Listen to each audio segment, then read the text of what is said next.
अस्सलाम वालेकुम everyone, welcome back to another Turkey admission series step 3।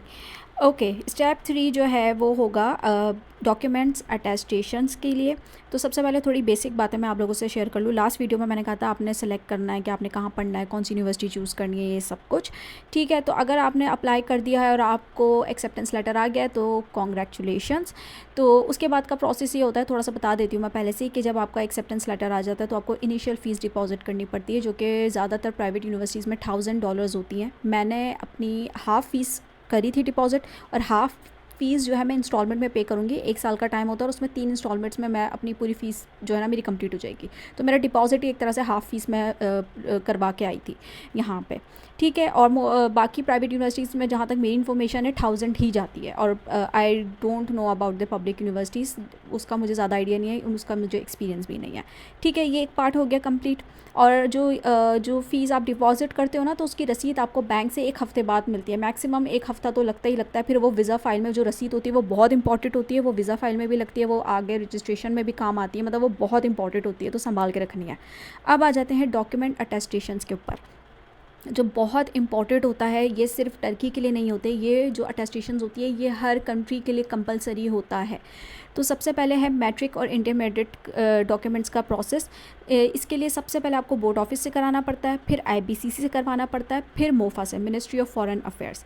तो बोर्ड ऑफिस से जो है आपके मैट्रिक और इंटर के सर्टिफिकेट्स एंड मार्कशीट्स, ये चारों रिस्पेक्टिव बोर्ड ऑफिस से अटैच्ड होंगे। और याद रखें ये फ़ोटो कॉपीज़ अटैच्ड होंगे, ओरिजिनल नहीं होंगे, ठीक है।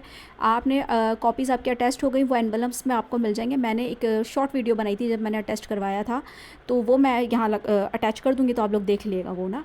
तो उसके बाद वहाँ बोर्ड ऑफिस से आएंगी, फिर आपने आईबीसीसी से अपॉइंटमेंट लेनी है ऑनलाइन, ठीक है। अपॉइंटमेंट के बाद आपने जो टाइम चूज़ किया होगा उसमें आपने अपने फ़ोटो कॉपीज़ जो आपको एनवलप में मिली है बोर्ड ऑफिस से, वो और अपने ओरिजिनल डॉक्यूमेंट्स और एक्स्ट्रा कॉपीज़ भी लेके जाना है आईबीसीसी। वहाँ पे आपने सबमिट करनी है। वो अपने जो आपने फ़ोटो कॉपीज़ है वो अपने पास रख लेंगे और ओरिजिनल आपको अटैच करके दे देंगे। 2 घंटे तो लगता है, ठीक है। आईबीसीसी से कंप्लीट हो गया, फिर उसके बाद आपको मोफा से अटेस्ट करवाना है। मोफा में क्या होता है, एक नॉर्मल अटेस्टेशन होती है और एक होती है अपोस्टाइल। मेरा कंप्लीट सजेशन ये है कि दोनों ही करवाओ भाई, किसी चीज़ का कोई भरोसा नहीं होता। आपने अपनी प्रिपरेशन, अपनी अटेस्टेशन कंप्लीट रखो, दोनों ही करवाओ। अपोस्टाइल के ऊपर मैं एंड में आती हूँ, ठीक है।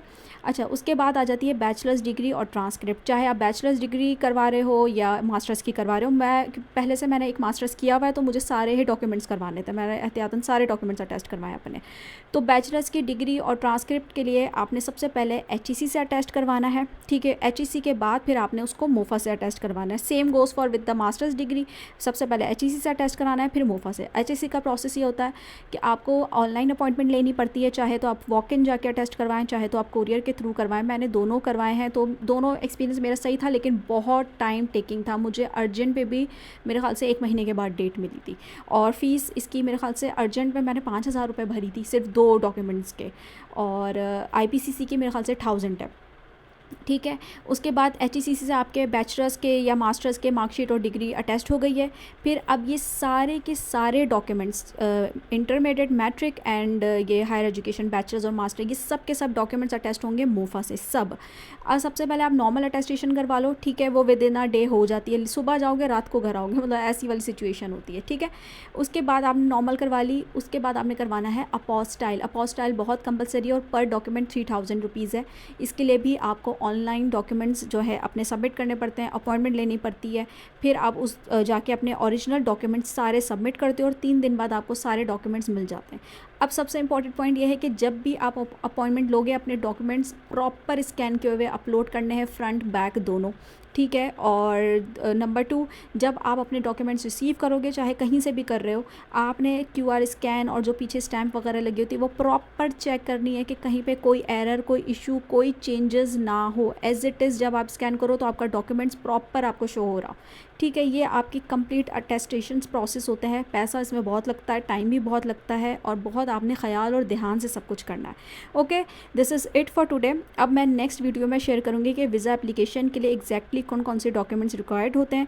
सो don't miss the next step. See you in the next video.